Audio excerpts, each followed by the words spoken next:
Assalamualaikum warahmatullahi wabarakatuh. Kembali lagi di channel Nasihat Kehidupan Misteri. Pada video kali ini kami akan membahas tentang misteri Sundalandia, peradaban tertua di dunia. Sundalandia adalah wilayah biogeografi Asia Tenggara yang meliputi paparan Sunda, bagian landasan kontinen Asia yang terekspos selama zaman es terakhir. Periode glasial terakhir, dikenal sebagai zaman es terakhir, adalah periode glasial terakhir dalam rangkaian panjang zaman es yang terjadi selama tahun-tahun terakhir Pleistosen dan sekitar 110.000 sampai 12.000 tahun yang lalu. Sundalandia meliputi semenanjung Malaya di dataran Asia, serta pulau-pulau besar seperti Kalimantan, Jawa, dan Sumatera, dan juga pulau-pulau sekitarnya. Batas timur Sundalandia adalah garis Wallace yang diidentifikasi oleh Alfred Russel Wallace sebagai batas timur Kaisaran Dataran Fauna Mamalia Asia dan juga sebagai batas zona ekosistem Indo-Malaya dan Australasia. Pulau-pulau di sebelah timur garis Wallace dikenal sebagai Wallacea dan dianggap sebagai bagian dari Australasia. Perlu dicatat bahwa saat ini secara umum telah diterima bahwa Asia Tenggara adalah merupakan titik masuk migrasi manusia modern dari Afrika. Nama Sundalandia pertama kali diusulkan oleh Van Bemmelen pada tahun 1949, diikuti oleh Katiti tahun 1975, Hamilton tahun 1979, dan Hodgson tahun 1989 untuk menggambarkan sebuah inti benua Asia Tenggara yang membentuk sebagian selatan lempengan Eurasia. Sundalandia berbatasan di sebelah barat, selatan, dan timur dengan wilayah tektonik aktif yang ditandai dengan kegempaan dan aktivitas gunung berapi yang intensif. Zona tektonik aktif ini secara efektif merupakan sabuk pegunungan dalam proses pembentukannya dan mengandung banyak fitur yang biasanya dianggap berhubungan dengan akresi pegunungan. Terdapat subduksi aktif, transfer material pada batas lempeng, contoh tumbukan dengan figur apung di lempeng samudra, busur, dan benua, dan banyak magnetisme.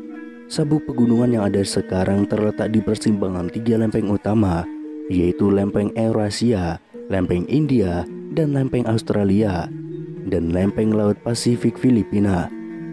Lempeng-lempeng ini mengelilingi Sundalandia dan membentang dari Sumatera ke Filipina melalui Indonesia Timur. Karakteristik dan lebarnya berubah dari barat ke timur dan terdiri dari segmen-segmen yang berbeda atau jahitan-jahitan dengan karakter yang berbeda.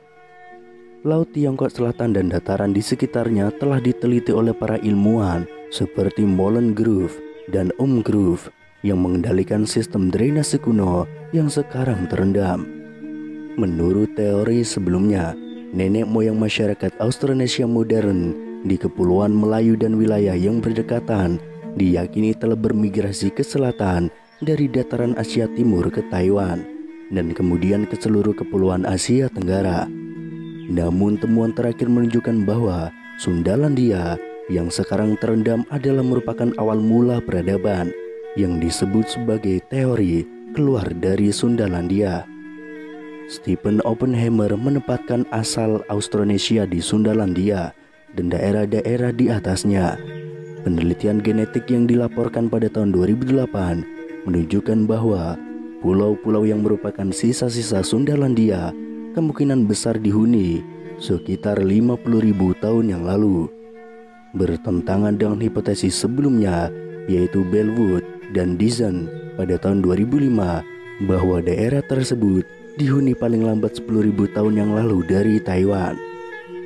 Sebuah studi oleh Universitas Leeds yang dipublikasikan dalam Molecular Biology and Evolution pada tahun 2008 yang memiliki garis keturunan DNA mitokondria menunjukkan bahwa manusia telah mendiami pulau-pulau di Asia Tenggara dalam jangka waktu yang lebih lama dari yang diyakini sebelumnya.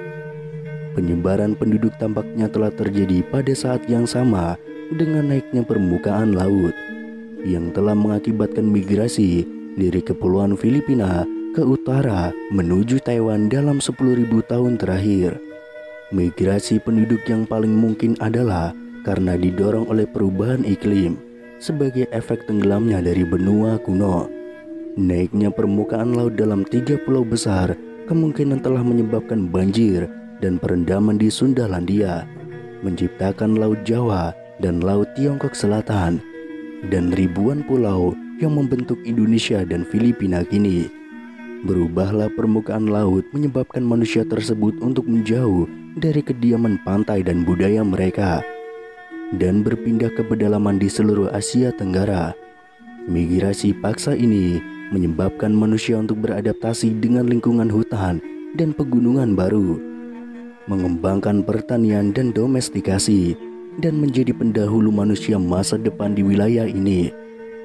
Penelitian dan studi oleh Hugo Plan ASEAN SNP Consortium pada tahun 2009 yang dilakukan dalam dan antara populasi yang berada di benua Asia menunjukkan bahwa keturunan genetik sangat berhubungan dengan kelompok-kelompok etnis dan bahasa.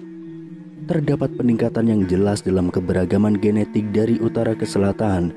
Penelitian ini juga menunjukkan bahwa ada satu aliran migrasi utama manusia ke Asia yang berasal dari Asia Tenggara, bukan beberapa aliran dalam dua arah selatan-utara seperti yang diusulkan sebelumnya. Hal ini menunjukkan bahwa Asia Tenggara merupakan sumber geografi utama populasi Asia Timur dan Asia Utara. Populasi Asia Timur terutama berasal dari Asia Tenggara, dengan kontribusi kecil dari kelompok Asia Tengah dan Selatan. Penduduk pribumi Taiwan berasal dari Austronesia. Hal ini berlawanan dengan teori bahwa Taiwan merupakan tanah air leluhur bagi populasi di seluruh Indo-Pasifik yang berbicara bahasa Austronesia. Pada tahun 2012, Stephen Oppenheimer menunjukkan berdasarkan bukti genetik, iklim, dan arkeologi bahwa manusia modern dari Afrika menyebar melalui jalur tunggal ke Sundalandia.